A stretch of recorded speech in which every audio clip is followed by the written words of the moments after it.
الحمدللہ رب العالمین والصلاة والسلام علی سید الانبیاء والمرسلین اما بعد فاعوذ باللہ من الشیطان الرجیم بسم اللہ الرحمن الرحیم صلاة والسلام علیک یا سیدی یا رسول اللہ وعلی آلک وصحابک یا حبیب اللہ صلاة والسلام علیک یا سیدی یا نبی اللہ وعلی آلک وصحابک یا نور اللہ۔ پیارے پیارے اسلامی بھائیوں اور پردے میں رہ کر سننے والی اسلامی بہنوں، آج ذوالقرنین رضی اللہ تعالیٰ عنہ اور یاجوج و ماجوج ان کے بارے میں کچھ عرض کروں گا۔ بڑی توجہ کے ساتھ آپ اس کو سماعت کریں۔ اصول برکت کے درود پاک پڑھ لیجیے۔ الصلاۃ والسلام علیک یا رسول اللہ وعلی آلک وصحابک یا حبیب اللہ۔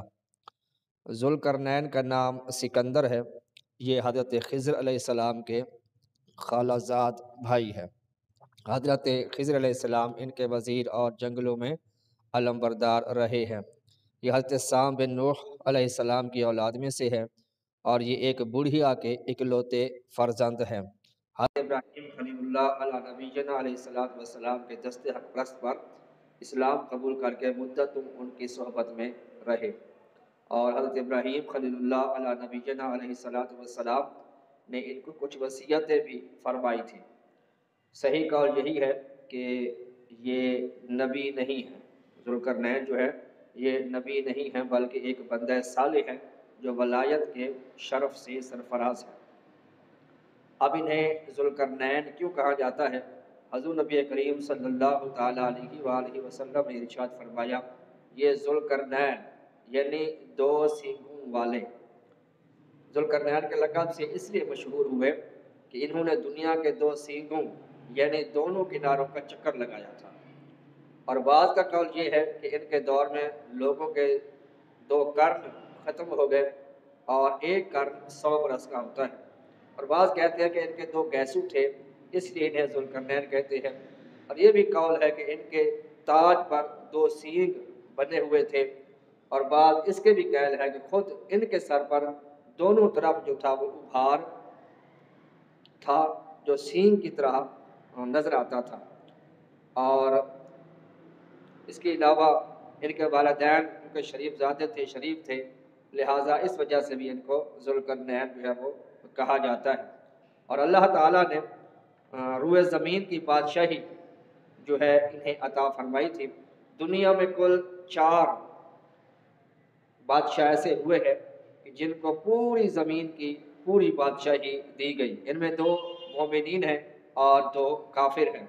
مومنین میں حضرت سیدنا سلیمان علیہ السلام ہیں اور دوسرے سیدنا ذوالقرنین رضی اللہ تعالیٰ عنہ ہیں، اور کافروں میں ایک بخت نصر ہے اور دوسرا نمرود ہے۔ اور ایک 5واں بادشاہ جو پوری دنیا پر حکومت کرے گا، بادشاہ ہوگا، اس امت میں سے ہوگا، جس کا نام حضرت امام مہدی رضی اللہ تعالیٰ عنہ ہے۔ ذوالقرنین رضی اللہ تعالیٰ عنہ کے 3 سفر قرآن مجید میں جو ہے وہ بیان کیے گئے ہیں۔ قرآن مجید میں سورۃ کہف میں ہے۔ پہلا سفر ذوالقرنین نے پرانی کتابوں میں یہ پڑھا تھا کہ سام بن نوح علیہ السلام کی اولاد میں سے ایک شخص آب حیات کے چشمے سے پانی پی لے گا تو اس کو موت نہیں آئے گی، اس لیے حضرت ذوالقرنین نے مغرب کا سفر کیا۔ آپ کے ساتھ حضرت خضر علیہ السلام بھی تھے، وہ تو آب حیات کے چشمے تک پہنچ گئے اور اس کا پانی بھی پی لیا، مگر حضرت ذوالقرنین کے مقدر میں نہیں تھا، لہٰذا وہ محروم رہ گئے۔ اس سفر میں آپ جانب مغرب روانہ ہوئے تو جہاں تک آبادی کا نام و نشان ہے وہ سب منزلیں طے کر کے آپ ایک ایسے مقام پر پہنچے کہ سورج غروب کے وقت ایسا نظر آیا کہ وہ ایک سیاہ چشمہ میں ڈوب رہا ہے، جیسا کہ سمندری سفر کرنے والوں کو آفتاب سمندر کالے پانی میں ڈوبتا ہوا نظر آتا ہے۔ وہاں ان کو ایک ایسی قوم ملی جو جانوروں کی کھال پہنے ہوئے تھی، اس کے سوا کوئی دوسرا لباس ان کے بدن پر نہیں تھا، اور دریائے مردہ جانوروں کے سوا ان کی غذا کا کوئی دوسرا سامان بھی نہیں تھا، اور اس قوم کو ناسک کہا جاتا تھا۔ حضرت ذوالقرنین نے دیکھا کہ ان کے لشکر بے شمار ہیں اور یہ بڑے طاقتور اور جنگجو ہیں، تو حضرت ذوالقرنین نے ان لوگوں گرد اپنی فوجوں کا گھیرا تنگ کیا، ان لوگوں کو بے بس کر دیا، چنانچہ کچھ تو مشرف اسلام ہو گئے اور کچھ آپ کی فوج کے ہاتھوں قتل ہو گئے۔ یہ آپ کا پہلا سفر تھا۔ دوسرا سفر آپ نے مشرق کا فرمایا، یہاں تک کہ جب سورج طلوع ہونے کی جگہ پہنچے تو یہ دیکھا کہ وہاں پر ایک ایسی قوم آباد ہے جس کے پاس نہ کوئی مکانات ہے، نہ کوئی ان کے پاس عمارت ہے۔ ان لوگوں کا یہ حال تھا کہ سورج طلوع ہونے کے وقت یہ لوگ زمین کی غاروں میں چھپ جاتے تھے اور سورج ڈھل جانے کے بعد غاروں سے نکل کر اپنے روزی کی تلاش میں لگ جاتے تھے۔ اس قوم کو منسک کہا جاتا تھا۔ حضرت ذوالقرنین نے ان لوگوں کے مقابلے میں بھی لشکر آرائی کی، اور جو لوگ ایمان لائے ان کے ساتھ بہترین سلوک کیا، اور جو اپنے کفر پر اڑے رہے آپ نے ان کو تہتے کر دیا۔ تیسرا سفر، پھر آپ نے شمال کی جانب سفر فرمایا، یہاں تک کہ صدین دو پہاڑوں کے درمیان میں پہنچے تو وہاں کی آبادی جو تھی بڑی عجیب و غریب تھی۔ ان لوگوں کے ساتھ اشاروں سے بات چیت کی جا سکتی تھی۔ ان لوگوں نے حضرت ذوالقرنین سے یاجوج اور ماجوج کے مظالم کی شکایت کی اور آپ کی مدد کے طالب ہوئے۔ اب یہ یاجوج ماجوج کیسی قوم تھی؟ یہ یافس بن نوح علیہ السلام کی اولاد میں سے ایک فسادی گروہ ہے۔ ان لوگوں کی تعداد بہت ہی زیادہ ہے۔ یہ لوگ بلاک جنگجو اور خونخوار، بالکل ہی وحشی اور جنگلی ہے، جو بالکل جانوروں کی طرح ہوتے ہیں۔ موسم ربیع میں یہ لوگ اپنے غاروں سے نکل کر تمام کھیتیاں اور سبزیاں کھا جاتے تھے اور خشک چیزوں کو لاد کر لے جاتے تھے۔ آدمیوں اور جنگلی جانوروں تک، یہاں تک کہ بچھو، سانپ، گرگٹ اور ہر چھوٹے بڑے جانور کو کھا جاتے تھے۔ یہ ایسی قوم تھی یاجوج ماجوج کی۔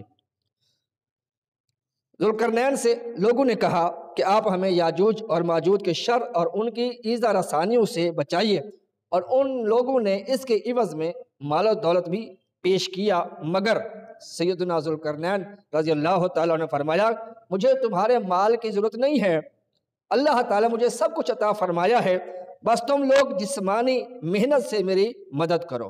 چنانچہ آپ نے دونوں پہاڑوں کے درمیان بنیاد کھدوائی، جب پانی نکل آیا تو اس میں پگھلائے تانبے کے گارے سے پتھر جمائے گئے اور لوہے کے تختے نیچے اوپر چن کر ان کے درمیان میں لکڑی اور کوئلہ بھروا دیا اور اس میں آگ لگوا دی۔ اس طرح یہ دیوار پہاڑ کی بلندی تک اونچی کر دی گئی اور دونوں پہاڑوں کے درمیان کوئی جگہ نہیں چھوڑی گئی۔ پھر پگھلایا ہوا تانبا دیوار میں پلا دیا گیا، جو سب مل کر بہت ہی مضبوط اور نہایت مستحکم دیوار بن گئی۔ قرآن مجید میں نے جو آپ کو 3 سفر بتائے ہیں، یعنی پہلا سفر مغرب کی طرف کیا، دوسرا مشرق کی طرف، اور تیسرا سفر جو ہے وہ آپ نے یہ یاجوج ماجوج کا جو قوم تھی اس کے پاس جو لوگ تھے وہاں کا کیا۔ اور ان تینوں سفر کا جو واقعہ ہے اللہ تعالیٰ نے سورۃ کہف کے حتی اذا بلغ مغرب الشمس سے من امرنا یسرا، اس میں پہلے سفر کا ذکر ہے۔ پھر ثم اتبع سببا سے خبرا تک، یہ دوسرے سفر کا آپ کا تذکرہ ہے، اور ثم اتبع سببا سے لے کر وعد رب حقا، یہ تیسرے سفر کا جو ہے وہ ذکر کیا گیا ہے۔ اب یہ جو دیوار سیدنا ذوالقرنین نے بنائی تھی یہ کب ٹوٹے گی؟ اور میرے آقا صلی اللہ تعالیٰ علیہ وسلم کی حدیث پاک ہے کہ یاجوج ماجوج روزانہ اس دیوار کو توڑتے ہیں، اور دن بھر جب محنت کرتے کرتے توڑنے کے قریب پہنچتے ہیں تو ان میں سے کوئی کہتا ہے اب بقایا جو بچ گیا یہ ہم کل توڑیں گے۔ جب اگلے دن آتے ہیں تو دیوار پھر اور زیادہ مضبوط ہو چکی ہوتی ہے یا اور پوری بڑی ہو جاتی ہے، اور پھر اس کو توڑتے رہتے ہیں سارا دن، تھوڑی سی بچ جاتی ہے تو شام کو کہتے ہیں چلو یار بقایا کل آگے توڑیں گے۔ اس طرح سے یہ روزانہ ایسی روٹین میں یہ کام کرتے ہیں۔ جب اگلے دن وہ آتے ہیں تو دیوار پھر مکمل ہو چکی ہوتی ہے اور زیادہ مضبوط ہوتی ہے، پھر یہ توڑتے رہتے ہیں۔ ابھی ان کا سلسلہ یہ جاری ہے، لیکن قرب قیامت میں جب وہ دیوار کو توڑیں گے تو تھوڑا سا حصہ بچ جائے گا، تو اب ان میں سے ایک شخص کہے گا کہ انشاءاللہ کل بقایا حصہ آ کے ہم توڑیں گے، اور جب اگلے دن آئیں گے تو انشاءاللہ کہنے کی برکت سے وہ جو دیوار جتنی توڑ چکے تھے وہ ٹوٹ چکی ہوگی، جو بچا کے گئے ہوں گے وہ باقی حصہ ہوگا، اور اس کے بعد جب وہ اس دیوار کو بھی توڑ دیں گے تو پھر وہ داخل ہو جائیں گے اور ہر طرف فتنہ فساد اور قتل و غارت کریں گے، چشم و تالابوں کا پانی پی جائیں گے، جانور درختوں کو کھا جائیں گے، ہر جگہوں پر پھیل جائیں گے، لیکن 3 مقامات ایسے ہیں جہاں پر یہ نہیں جا سکیں گے۔ اس میں ایک مکہ المکرمہ ہے، ایک مدینہ المنورہ ہے، اور تیسرا بیت المقدس ہے۔ ان مقامات پر یہ نہیں جا سکیں گے۔ پھر سیدنا عیسیٰ علیہ السلام کی دعا سے ان کے گردنوں میں کیڑے پڑ جائیں گے اور یہ سب ہلاک ہو جائیں گے۔ قرآن مجید میں اللہ تعالیٰ ارشاد فرماتا ہے حتی اذا فتحت یاجوج وماجوج وهم من کل حدب ینسلون، پارہ 17 سورۃ الانبیاء کی آیت نمبر 96، یہاں تک کہ جب کھلے جائیں گے یاجوج و ماجوج اور وہ ہر بلندی سے ٹھلکتے ہوں گے۔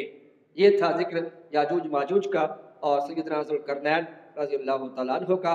اس واقعے سے ہمیں یہ پتہ لگا کہ ہمیں بھی جب آئندہ کام کرنا ہو اس کے ساتھ انشاءاللہ کہنا چاہیے تاکہ وہ کام مکمل ہو۔ اللہ تبارک و تعالیٰ کی بارگاہ میں دعا ہے کہ اللہ تعالیٰ ہمارے اس کام میں خیر عطا فرمائے، اور اللہ تعالیٰ ہمیں آئندہ کام کرنے کے لیے انشاءاللہ کا لفظ استعمال کرنے کی توفیق عطا فرمائے۔ آمین بجاہ نبی الامین صلی اللہ تعالیٰ علیہ وآلہ وسلم۔